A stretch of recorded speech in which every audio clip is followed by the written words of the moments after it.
As of today, there are 12,000 North Korean soldiers stationed in the Kursk region. At the current rate of casualties, the entire contingent could be killed or wounded in combat by mid-April 2025, reports the U.S. Institute for the Study of War ISW. The report also referenced a statement by Ukrainian President Volodymyr Zelenskyy, who noted that as of early January, 3,800 North Korean soldiers had been killed or wounded in the Kursk region.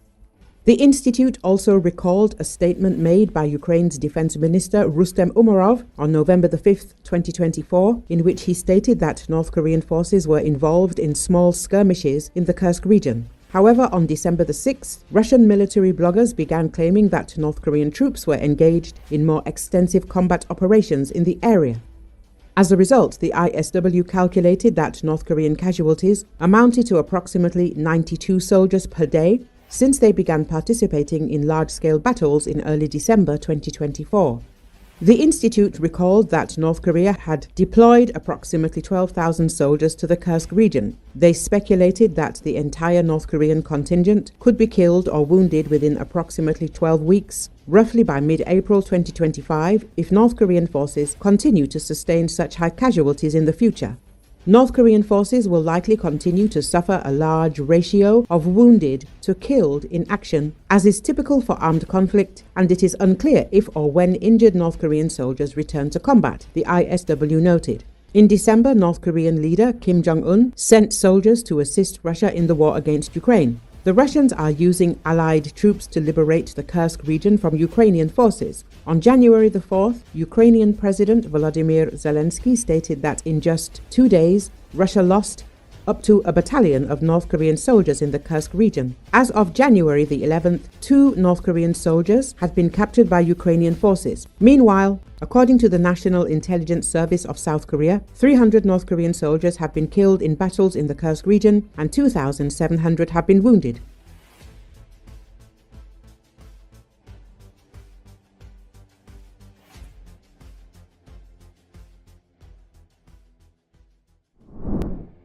Ukrainian President Volodymyr Zelenskyy and British Prime Minister Keir Starmer on Thursday laid wreaths at a wall of remembrance for those killed in the war with Russia.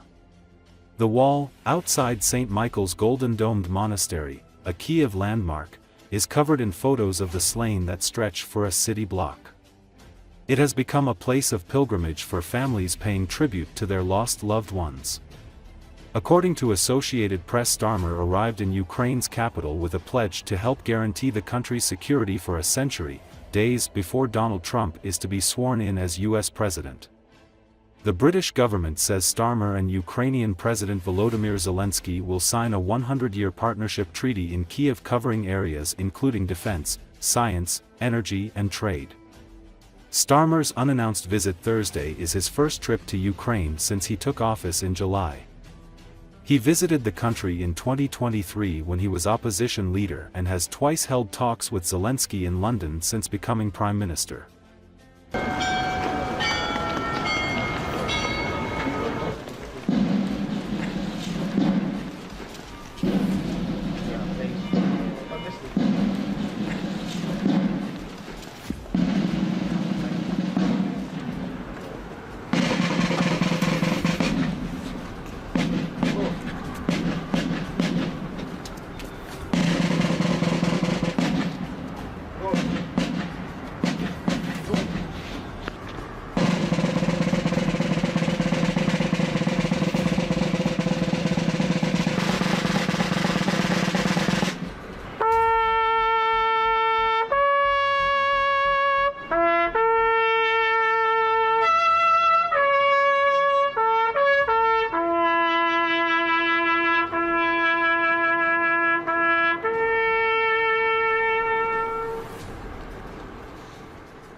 North Korean soldiers fighting in Russia's war against Ukraine have been told by Pyongyang to kill themselves rather than be captured alive, a South Korean lawmaker said after a briefing from the country's spy agency.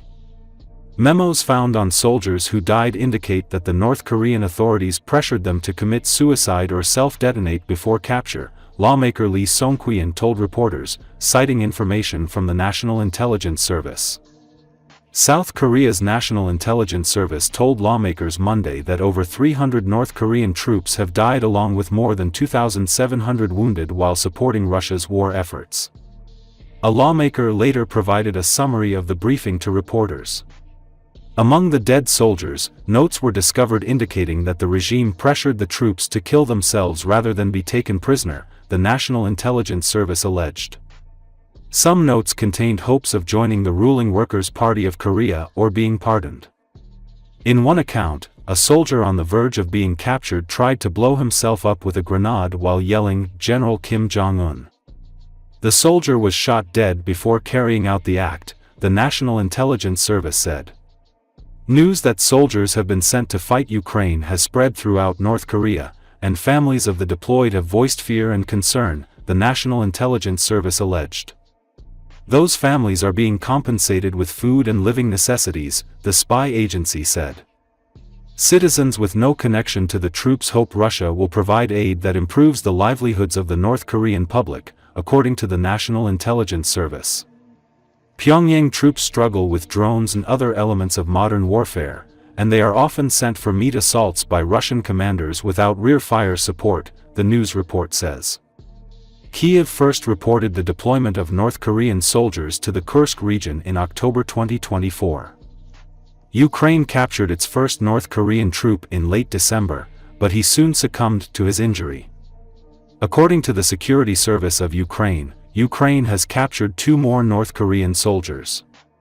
One was seized on January 9 by the 84th Tactical Group of the Special Operations Forces, and the other by Ukrainian paratroopers. At the time of capture, one of the soldiers was carrying a Russian-issued military ID registered to someone else from the Republic of Tuva.